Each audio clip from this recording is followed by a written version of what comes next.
una ley con aportes de múltiples sectores políticos para mejorar un poco la situación de los jubilados y las jubiladas. Inmediatamente se anunció un veto presidencial invocando la necesidad de mantener el equilibrio fiscal y ese tipo de argumentos que ya conocemos y que en algunos casos tienen más razonabilidad que otros, claramente no en lo que hace a los ingresos de los jubilados. Y resulta que, para quien no conoce un poco las disposiciones reglamentarias, pese a que haya sido vetada, si el Congreso reúne 2/3 de los votos, puede ratificar la continuidad de esa norma. Y ahí empieza a revolverse el avispero mientras se convocan más movilizaciones. Hay una movilización prevista para este miércoles, como se viene haciendo en el Congreso Nacional, y se está preparando otra manifestación para el 20 de septiembre, que es el Día del Jubilado y la Jubilada. Dentro de este revoleo que se arma y de distintos sectores que adelantan sus posiciones, bueno, la Unión Cívica Radical está teniendo algunos referentes que hablan sobre el tema y estuvimos viendo en las redes declaraciones de la diputada Dania Tabela, que bueno, que viene de esta ciudad, que ha tenido su recorrido por la Universidad Nacional de La Plata también, y que, si mal no recuerdo, la Facultad de Ciencias Económicas, justamente, y dice, entre otras cosas, hay espacios para bajar impuestos a los más ricos, un blanqueo excesivamente generoso para mantener regímenes de privilegios, pero no hay plata para medicamentos del PAMI. Contundentes las declaraciones, por eso queríamos ampliarlas en diálogo con ella, que amablemente nos atiende. ¿Qué tal, Dania? Buen día. Hola, muy buen día, ¿cómo están? Bien, bueno, siguiendo con mucho interés lo que está sucediendo en el Congreso Nacional, por ahí antes de hablar de lo que se llama vulgarmente el poroteo y ver qué posibilidades hay de que esto no avance, sería bueno recordarle a la gente qué es lo que se ha vetado, ¿no? En qué consistía esta ley y con qué fundamentos se la echó para atrás desde el Poder Ejecutivo. Sí, la ley era muy sencilla porque tenía que ver con establecer la recomposición desde enero a la fecha. Ustedes recuerdan que que el gobierno sacó un decreto que ordenó actualizar desde mayo los salarios, ¿no? Entonces era Claro. recuperar un porcentaje ínfimo, un 8,1%, y sí establecer un método de actualización permanente, porque lo que no nos puede pasar es que estemos todo el tiempo discutiendo, por lo menos yo Claro. creo que no nos puede pasar, es que estemos todo el tiempo discutiendo y dejando a la discrecionalidad de este o de cualquier gobierno, la posibilidad de la mejora de los haberes previsionales. Claro, que se Entonces necesite me una ley parece del que era buscar, Congreso para cada aumento es claro, agotador, es cierto. no, eso es cierto, pero además ahora se hace por DNU, con lo cual también es un problema, porque efectivamente queda a voluntad de estas prioridades raras que establece este gobierno, como han establecido otros. Por ejemplo, hay 100.000 millones de pesos para la CIDE, pero no hay para poder aumentarla a nuestros jubilados. Entonces, bueno, me parece que la verdad vale la pena por lo menos hacer el esfuerzo y tratar de volver a juntar esos 2/3. Yo entiendo que es muy difícil, pero bueno, me parece que también amerita el esfuerzo que han hecho nuestros abuelos, nuestros mayores durante tanto tiempo para que nosotros de alguna manera lo retribuyamos. Y que es dinero de quienes aportaron, no se trata de dinero de el Estado, por lo cual el presidente tampoco tendría tanta tanto como para decir que es en nombre de esta supuesta de este supuesto Equilibrio comportamiento fiscal. fiscal, ¿no? Claro, el equilibrio fiscal Sí, eh, a, sí, perdón. a ver, ahí es poco, digo, también es importante las cosas como son. El sistema en Argentina tuvo una etapa que fue de capitalización, ustedes recuerden, durante el menemismo, después siempre ha sido de reparto, con lo cual, como vos tenés una base de empleados en blanco chica, digamos, que aportan, pero que es chica, porque tenés el 50% de la economía en informalidad, está claro que el sistema jubilatorio o los saberes previsionales los sostenemos entre todos con nuestros impuestos. Ahora, esta es la base de construcción de una sociedad, digamos, es como el tema educativo. Todos decidimos pagar la educación de nuestros hijos y de los hijos de los demás, porque este es el tipo de sociedad en el que elegimos vivir, por lo menos que eligió la Argentina hace más de 200 años, una sociedad que tiende a la igualdad, y que lo hace en el marco de la libertad. Entonces digo, me parece que lo que hoy plantea el gobierno es una falsa dicotomía. Los argentinos ya decidimos cómo queríamos nuestro sistema previsional y nadie duda de converger al equilibrio fiscal. Yo soy una convencida, alguien decía recién, viene de Ciencias Económicas. Vengo de una facultad donde justamente estudiamos estos temas, yo soy una convencida del equilibrio fiscal. Ahora, también sé que el equilibrio fiscal se alcanza con justamente atacar privilegios que hoy están establecidos y que están siendo defendidos por muchos ministros, secretarios y funcionarios del actual gobierno y de gobiernos anteriores. ¿Por dónde Entonces, digo, me parece que buscarías esa es la vos el discusión. equilibrio fiscal como militante Lo política y primero, lo como que dije ahí en el economista? tuit, ahí en el tuit lo dije muy claro, o sea, estamos blanqueando a tasa cero, es decir, al que nunca Ujú. pagó impuestos, se ocultó parte de su patrimonio, le estamos diciendo tráelo, no hay ningún problema, no pasa nada. Entonces lo que pagaron los impuestos y sostienen con esos impuestos los saberes previsionales se enojan, y es lógico que eso pase. Ese es uno de los esquemas. El otro es bienes personales, se plantea en un momento en el cual vos querés llegar al equilibrio fiscal y estás haciéndole padecer a los jubilados y a la clase media un ajuste fuertísimo, se plantea una reducción de las tasas del impuesto a los bienes personales. Que yo te aclaro, digo, creo que es un impuesto que hay que rediseñarlo, que tiene base doble imponible con las provincias, un montón de cosas para discutir. Ahora, hay prioridades, no es ahora el momento. Lo mismo pasa con el impuesto país. Ahora se reduce el impuesto país. Celebro que se reduzca el impuesto país porque es un impuesto que tiene un sesgo antiexportador. Ahora bien, ¿es el momento para hacerlo o más vale sostenemos un poquito, por lo menos para los viajes, por lo menos para los que traen bienes de afuera, no las importaciones productivas? Sostenemos un poco y podemos recomponer el haber de los jubilados. Digo, y si querés podemos seguir profundizando, hay regímenes de privilegio en algunas provincias que no hay que quitarlos, pero sí hay que modificarlos, porque indudablemente pasaron muchos años y esa situación de esas provincias, como el caso de Tierra del Fuego, ha sido modificada.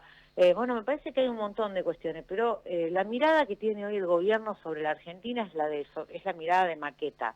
Toco un botoncito acá, se prende la lucecita aquella y con eso vamos funcionando. En la maqueta hay gente, y en el medio hay gente que sufre, que no tiene para comer, que no tiene para alquilar, que no tiene para los medicamentos, que está comiendo una vez al día. Digamos, el aumento que hoy le está negando a los jubilados equivale a 4 kilos de yerba. O 3 kilos de carne picada común. 3 kilos de carne picada común, ni siquiera especial. Muy gráfica. Entonces digo, me parece que estamos discutiendo algo, un absurdo. Y que por otro lado, dentro de todo el gran absurdo que es esto, se sostiene discursivamente desde el gobierno, desde el mismísimo Javier Milei, tirando números como que, por ejemplo, que son 300.000 millones y uno hace la cuenta in eternum, lo que esos 4 paquetes de yerba Claro, le la costaría. gente vive in eternum. Claro. Y así todo, entiendo yo particularmente que cada vez con menos magnitud, pero sigue teniendo un asidero en la opinión pública o en la gente, como le querramos llamar, y todavía tiene cierto sostén. ¿Cómo puedes explicar vos eso desde tu lugar de diputada nacional? Porque nadie quiere volver al pasado, porque la verdad es que lo que no podemos olvidarnos es que venimos de un gobierno, sin importar el signo político, de un gobierno muy tremendo donde estuvimos 2 años encerrados, con justificación en una parte y ya después porque quedaba cómodo, un gobierno que nunca pudo pegar el volantazo en términos económicos para resolver los problemas y que aventuraba una escalada de inflación que asusta al argentino, lógicamente, porque venimos de mucha historia con el tema inflacionario. Entonces digo, me parece que obviamente eso hace que los argentinos elijamos creer que este modelo, quizás con mucho esfuerzo, nos puede sacar de la crisis. Mi mirada hoy es que cada vez es más difícil que eso ocurra porque lo que está generando este modelo es una sociedad absolutamente fragmentada, donde hay un núcleo de personas muy chiquito que recibe altos ingresos y a la cual se le transfiere toda la generación de riqueza, y un núcleo más grande de personas que viven en una pobreza casi absoluta. Entonces, bueno, me parece que esto es lo que estamos discutiendo. Yo entiendo a los votantes del actual presidente, incluso aquellos que le hicieron el balotaje porque no encontraban otra opción. Y nadie renuncia a su ilusión tan fácil o tan Bueno, rápido. y que la oposición de aquel momento, Juntos por el Cambio, no supimos construir una figura candidateable que efectivamente disputara el gobierno. O sea, ¿no? Digo, ustedes recuerdan, la candidata es ministra en este momento y por el eso, pero candidato a vice venimos de una también, PASO, de acompañando muchas todo esto. discusiones internas, entonces, bueno, obviamente no supimos ocupar ese lugar de oposición, a tal punto que, como vos bien señalás, nuestra candidata termina siendo ministra del actual gobierno. Está claro que hubo una dificultad, y bueno, la gente hoy no ve un líder opositor que realmente no venga del kirchnerismo y que pueda encuadrar esas expectativas. ¿Vos crees Aparecerá a lo largo de estos años. sí, vos crees que esto puede generar algún reacomodamiento? Porque imagino, bueno, y si hay una caja de resonancia de eso, debe ser justamente el Congreso Nacional. Eh, Esto de, bueno, sectores que no se, que se organizaban en contraposición al gobierno que estaba, pero que tampoco comparten esto, pero que por otro lado a veces sus votantes le piden que sostengan algunas cosas, y uno ve alianzas raras o poco, o poco imaginables hasta hace un tiempo que se generan, luego que se rompen. ¿Pensás que esto es un momento como de reacomodamiento general que luego decantará en otro tipo de alineaciones de fuerzas políticas? ¿Cómo estás viendo el momento desde lo político? Porque el año que viene ya hay elecciones otra vez, que las elecciones legislativas además se prestan para experimentos, lo sabemos históricamente. ¿Pensás que, pensando sobre todo en lo que es Juntos por el Cambio, que es lo que está más atravesado por este tipo de contradicciones, ¿no? ¿Cómo estás viendo la posibilidad de realineamientos de fuerzas en función de todo esto que estamos charlando? Yo creo que es muy factible que eso ocurra, es posible, está dentro de lo que se conversa habitualmente. Todavía, te insisto, es como temprano poder hablar de esos temas, falta maduración por Pero en parte de algunas muchas de las... votaciones como esta, ¿se pueden empezar a leer señales o no tienen nada Ya que ver? lo hemos hecho, sí, claro. Esta es una de esas, la primera votación de la ley, antes de que fuera Senado, Claro. hubo una realineación de los sectores, digamos, más progresistas respecto de otros, y lo mismo ocurrió con la ley de financiamiento universitario, Así o es. si querés con el DNU de la CIDES, Ujú. donde además hubo parte de votos de la Libertad Avance y del PRO, que no compartían esa política. Me parece que todavía falta madurez en la clase política argentina, todavía hay mucho de no quiero votar con fulano porque es tal Para cosa, no quedar porque viene de pegado tal a... Sí, partido, claro. para no quedar pegado a, pero indudablemente debe haber un realineamiento y marcarle al gobierno. Yo trato de, a veces, de ser muy clara en esto. Yo voy a votar las cosas del gobierno que crea que están bien, las voy a votar a favor, y en contra las que crea que están mal. Y me parece que esta es la regla más razonable que uno puede tener, más allá de pensar si somos los herederos de Alfonsín en mi caso, o los herederos de Evita en el caso de otros. Digo, me parece que hay una cosa más de pensar qué es lo que está bien y qué es lo que está mal. Ujú, Y me parece que esta es la gran disyuntiva en la que cae la política, porque está especulando electoralmente todo el tiempo. ujú. Están pensando si van a ser candidatos de uno, de otro, si van a reelegir o no el año que viene al que le toca. Entonces, cuando uno entra en esa variante y piensa que lo único que tiene que hacer es ganar elecciones, es muy difícil actuar en consonancia con lo que se piensa, con su ideario o con los valores de su espacio político. Dania, Bueno, dentro de las cosas que hicieron que el gobierno de Alberto Fernández terminara en el gobierno de Javier Milei, era este supuesto pedido y que se le suele pedir a los peronismos también, de la transparencia, de las cuentas claras, y de todas otras cuestiones que entre el DNU de los fondos para la CIDE y la noticia de los Ayer. últimos días de lo que es la modificación de la ley de acceso a la información pública, se ven por demás esmerilados, ¿no? No sé si vos en lo particular tenés alguna opinión Pero formada al respecto. ¿cómo no se va a ver esmerilado si los funcionarios de Milei vienen todos del menemismo, que es el gobierno más corrupto que tenemos registro del 83 a la fecha? ¿De dónde viene Guillermo Franco? ¿De dónde viene Daniel Scioli? ¿De ujú. dónde vienen los funcionarios de las segundas líneas? Digo, ¿cómo no va a tener que ver con eso? No hay ninguna duda, no tengo ninguna duda de que es así. Y es un gobierno que es reivindicado al punto que han puesto un busto del mismo presidente, Bueno, expresidente, por ¿no? eso, o sea, un presidente que es responsable o fue responsable indirecto, si querés, para que la justicia no se lo comprobó, de los 2 atentados que tuvimos, que voló una fábrica militar y produjo 15 muertos en una ciudad y destruyó la ciudad de Río Tercero en términos de posibilidades a futuro para ocultar un negocio de armas, para ocultar la corrupción. Digamos, estamos claramente hablando de un gobierno que mantiene un estilo. Ujú. Daniel, la última al menos por mi parte, en relación a lo que hablábamos antes de los reacomodamientos o las posturas que conviven, decía Juntos por el Cambio, pero también en el seno de la propia Unión Cívica Radical, Ujú. a veces cuesta encontrar posiciones comunes, posiciones. Y una sí apareció en un comunicado que también reprodujiste vos la semana pasada pidiendo máxima sanción para los diputados que se reunieron con represores. Entiendo que es un comunicado oficial, tiene el sello. ¿Algún comentario sobre eso y sobre qué perspectiva puede tener ese pedido en la práctica en el Congreso Nacional?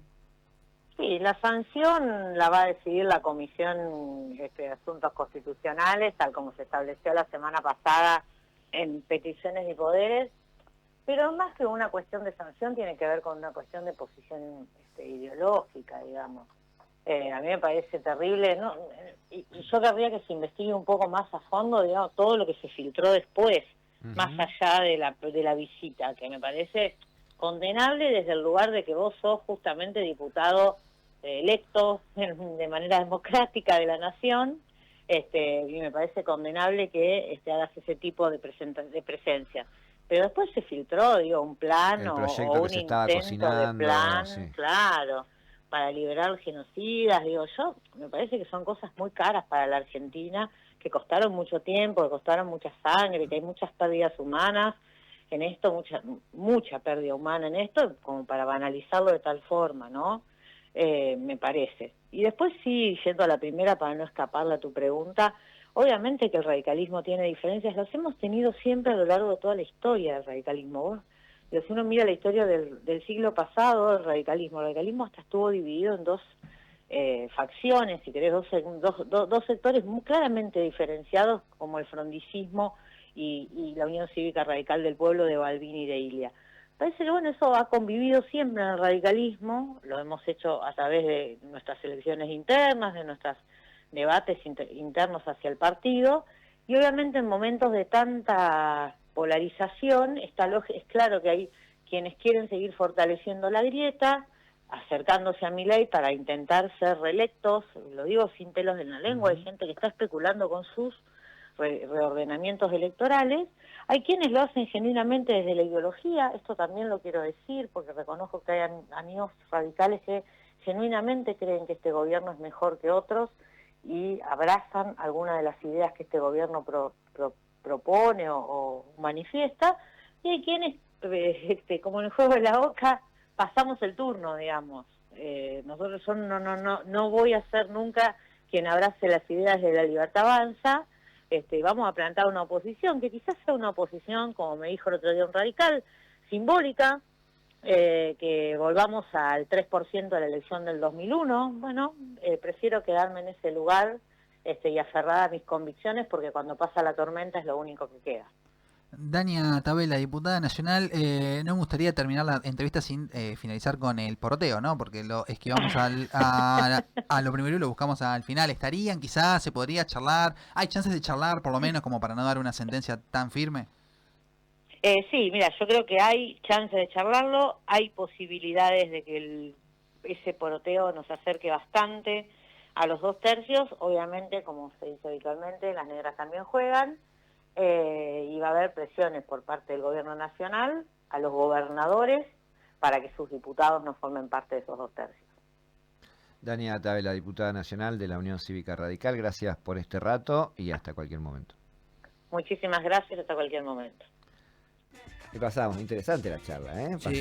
Pasamos ahí por un montón de temas y nos llevamos un montón de definiciones, no solo respecto a la foto de lo que está sucediendo, lo que puede suceder con el veto presidencial a la ley de movilidad, que además arrancó la entrevista la propia diputada diciendo, en realidad esto también es poco. Sí. O sea, esto que parece que genera, que pone en peligro la economía para el jubilado o la jubilada, encima es poco, y ni siquiera ese poco se quiere dejar pasar, pero bueno, de ahí recorrimos bastantes aspectos que tienen que ver con los posibles realineamientos de fuerzas que se pueden dar a nivel político por los debates que tiene la Unión Cívica Radical y por la decisión de un sector aparentemente bastante tomada de no seguir siendo funcional como sucedió en otro tipo de votaciones, sobre todo al inicio. Así que un debate, una charla interesante que promete además movimientos más interesantes aún en el mediano plazo. Veremos qué pasa.